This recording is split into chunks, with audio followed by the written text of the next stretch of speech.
we're gonna clean them with the brush in the kitchen.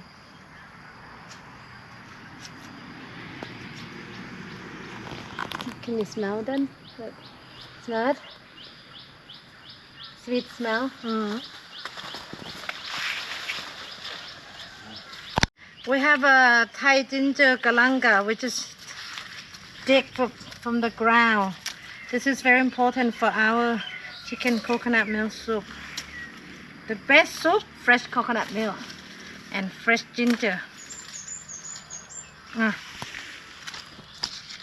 So this is the under part, so it's woody. You can smell them better. Right. Some people say it smells sweet, but actually when you bite it, it's more peppery, like hot than the regular ginger. Okay, we have some coffee leaf here. We wanna pinch 1 or 2 leaves like that. Just pinch it. Yeah, be careful and sharp on.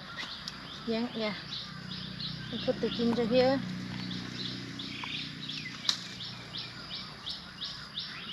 So I guess we don't need the sawtooth coriander for you, huh? Because you don't like it. Do you like it? I don't like it. You don't like it either? We can do only spring onion.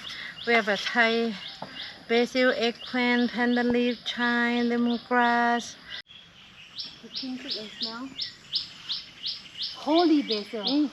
Hot basil. Yeah, smell hot. This is for the stir fry. Okay. Yeah. You see this? This is Thai basil that you pick. You see the leaf look different. Yeah. And smell different. This one more like anise.